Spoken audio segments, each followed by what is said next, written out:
گفت نترس، رابطه جنسی پایه و اساس یه زندگیه. درازم کرد و میخواست شلوارم از پام در بیاره که ممانعت کردم. وقتی رسیدم دیدم رنگ به صورت عاطفه نیست. سلام، به کانال خودتون روایت داستان زندگی خوش اومدید. تمامی داستان‌ها واقعی و برای حفظ حریم شخصی از اسامی غیر واقعی استفاده شده. سلام، اسم من مبیناست. اول داستانم بگم که میدونم قرار قضاوت شه، اما میگم که دخترای همسن و سال من راهی که من رفتم و نرم. پدر و مادر من خیلی روی روابط دختر و پسر نامحرم حساس و متعصب بودن و جزو خط قرمزاشون بود. پدرم هم توی تاکسی کار می‌کرد. صبح میرفت و شب میومد که یه درآمد آبرومندانه داشته باشه و برای ما چیزی کم نذاره. من یه خواهر به اسم عاطفه داشتم. اختلاف سنیمون 2 سال بود. من متولد سال 79 بودم. پسر خالم اسمش رضا بود. رضا وقتایی که از مدرسه تعطیل می شدم جلوی مدرسه‌مون وای میستاد که مثلا مراقبم باشه. همون موقع ها از اینکه بچه‌ها چه فکری راجع به رابطه ما بکنن ترس داشتم. اون موقع ها خیلی از بچه‌ها دوست پسر داشتن و با پسر بیرون میرفتن. حتی یه بار یکیشون یه گوشی آورد مدرسه و فیلم رابطش با دوست پسرش نشوند. همیشه با خودم میگفتم چطور ممکنه؟ اینا نمیترسن مامان باباشون بفهمن؟ یا اگه مامان باباشون بفهمن چی کار میکنن؟ من که اصلا توی خط این داستانا نبودم و به شدت میترسیدم. اون زمان یه گوشی ساده داشتم. نیازی به گوشی نداشتم آخه. حتی اکثر مواقع نمیزدم به شارژ. هر از گاهی بابام بهم زنگ میزد تا ببینه چیزی لازم دارم یا نه. من همچین دختری بودم.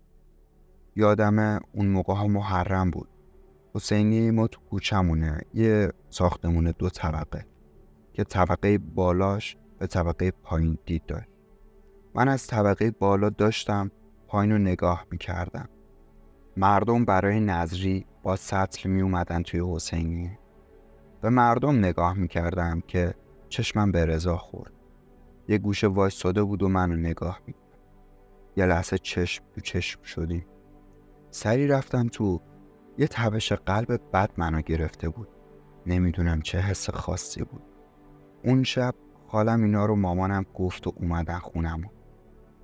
خالم به همراه خانواده‌اش اومده بودن خونه ما. آخه ما فرداش خرج داشتیم و خالم میخواست که کمکمون کنه. من داشتم کمکشون میکردم که یهو رضا به مامانم گفت خاله گوشیت کجاست؟ یه زنگ بزنم، من گوشی خودم آنتن نداره. مامانم گوشیشو بهش داد. یه 15 دقیقه با گوشی کار کرد و بعدش هم گذاشت سر جا. آخر شب بود که از یه شماره ناشناسی پیام اومد واسم. بیداری؟ یه حسی بهم میگفت رضاست. گفتم نشناختم. گفت رضام، این واقعیت خیلی وقت بود میخواستم راجع به یه موضوعی باهات صحبت کنم، اما نمیدونستم بگم یا نگم. بهش گفتم من با گوشی زیاد کار نمی کنم، واسه خاطر همین زیاد شارژ ندارم، کارتو زودتر بگو. گفت ای بابا، شوهر خاله گوشیتو شارژ نمی کنه؟ بعدش هم یه SMS همراه اول اومد که 20 تومن سیم کارت شما شارژ شده. بهش گفتم خب بگو. گفت من خیلی وقت بهت حس دارم، نمیدونستم بگم یا نگم، ولی خب نمیتونستم من با دل خودم کنار بیام. که گفتم من اهل این روابط نیستم. خلاصه یکم زبون ریخت و رابطه من و رضا از اونجا شروع شد. پیام‌های اولمون کاملا عادی بود. یه شب که صحبتمون از شوخی سر به جدی پیدا کرده بود گفتم رضا تا به حال عاشق شدی؟ گفت خودت چی فکر میکنی؟ گفتم میدونستم که از تو نمیپرسیدم. گفت آره عاشق شدم، هنوزم هستم. تو جوابش گفتم شب بخیر. من رضا رو مال خودم میدونستم و به کسی که دوستش داره حسودی میکردم. واقعا بابت این که کسی دیگه ای اونو داشته باشه حسودیم بهش میشد. از اون روز به بعد هر وقت که زنگ میزدیم مسخرش میکردم. میگفتم چطوری آقای عاشق میشه؟ حالا عشقت چطوره؟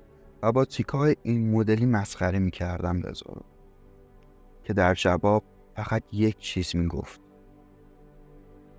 اگه بدونی عاشق کی هستم اینجوری مسخره بازی در نمیاری. گفتم خب عاشق کی هستی؟ بهم بگو.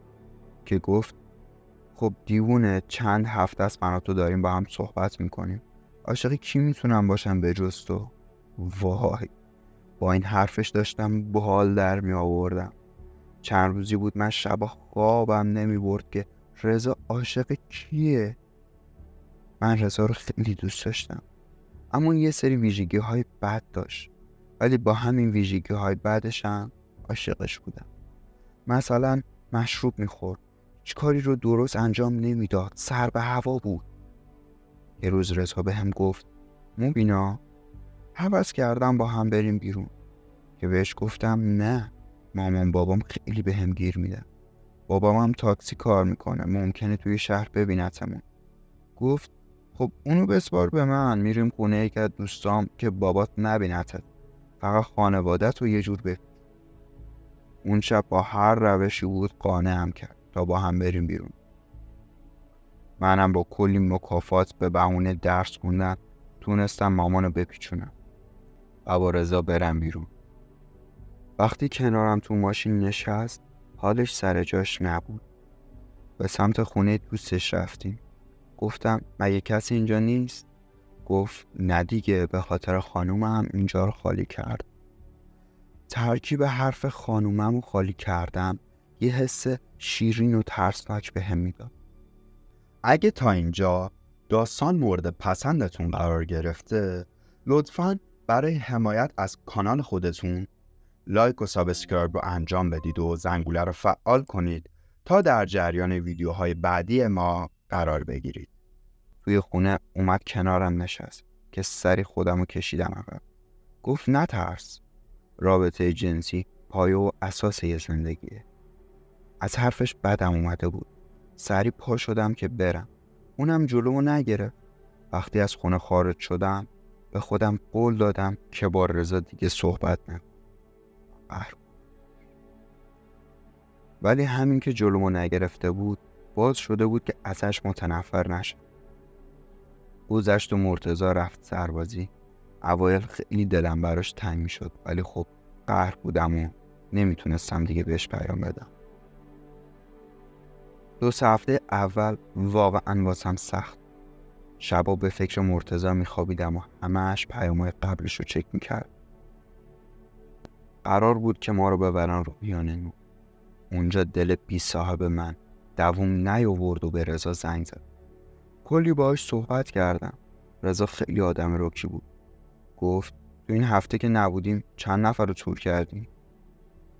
من تو این چند هفته از طریق دوستای مدرسه‌ام با چند تا پسر آشنا شده بودم و باشون بیرون رفته بودم، ولی هر کدوم تا میخواستن به هم دست درازی کنن سری باشون قطع رابطه میکردم.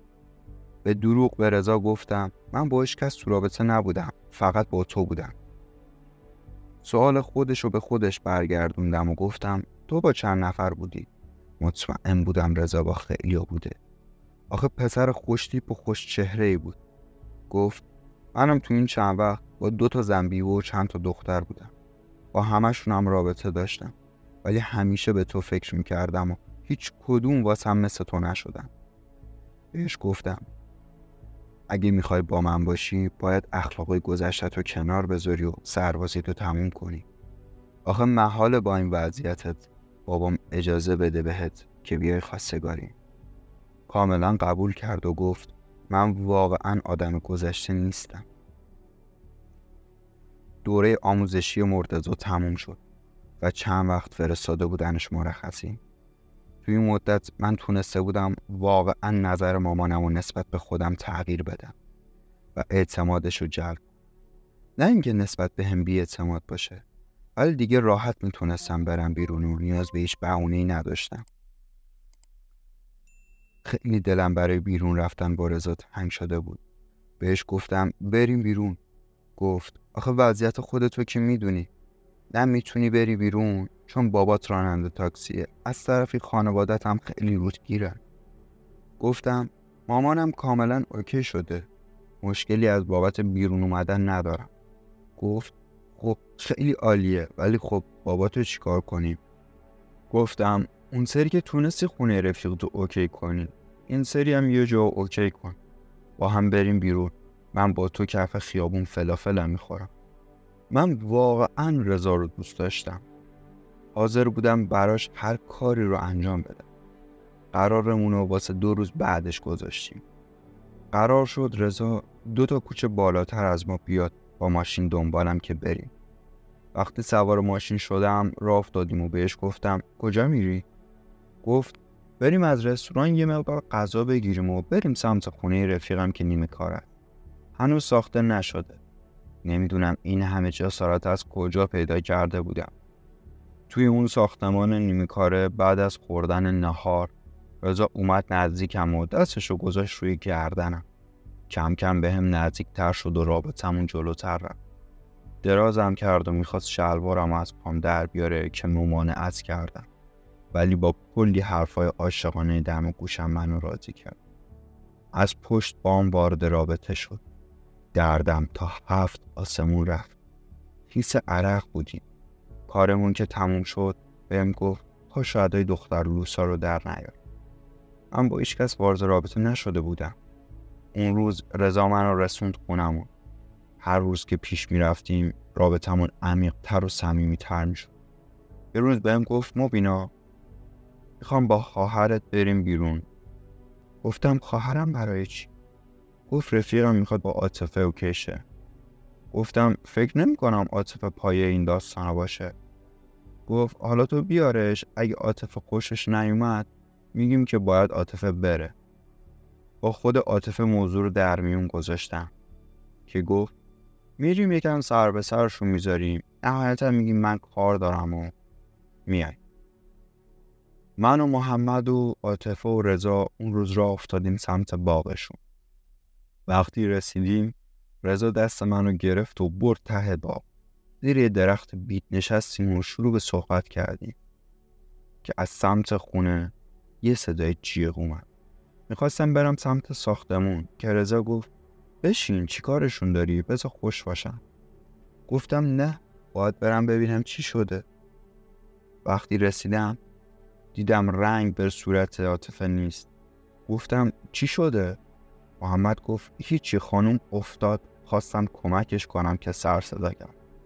گفتم من و عاطفه باید بریم، دیرمون شده، هوا تاریک، خانواده همون نگران میشن. محمد گفت من با عاطفه حرف دارم، جایی نمیره. یه نگاه با محمد عاطفه کردم که دیدم حالت چهره عاطفه برگشته و رنگ و روش به حالت عادی رفته. وقتی دیدم اوکی خودش سخت نگرفت. رضا هم دست منو کشید و برد.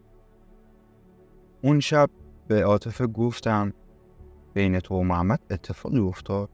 گفت نه خوش گذشت. به تو هم کم خوش نگذشته؟ میدونی تتوی محمد کجاست؟ گفتم نه، چرا باید بدونم؟ گفت روی رون پاشه. 2 ماهی از این داستان گذشته بود. ماه رمضان اومده بود. کم کم رابطه من و رضا رو به سردی میرفت. کمتر پیام میداد یا از هر 10 تا پیام یه دونه رو جواب میداد. یه شب که من خوابیده بودم مامانم برای سحری پا شده بود و گوشمو چک کرده بود. اون موقع من با یه پسر دیگه به اسم سهیلم اوکی شده بودم. همه پیام‌های سهیل رضا رو خوند. کلی صبحش نصیحتم کرد. گوشیمو ازم گرفت و رابطه من و رضا به کل خراب شد. خب همراهان عزیز، واقعا آدم متأثر میشه وقتی این داستان‌ها رو میشنوه که چطور یه دختری که شاید بزرگترین خلافش وایستادن توی روی مامان باباش هست، یه پسری وارد زندگیش میشه و با احساسات پاکش بازی میکنه و اونو به سخره خودش میگیره و بعد از یه مدتی کاملا غیب. به نظر شما با این مدل پسرها واقعا باید چیکار کرد؟ لایک، کامنت و سابسکرایب رو لطفاً فراموش نکن. تا ویدیوی دیگر، بدرود.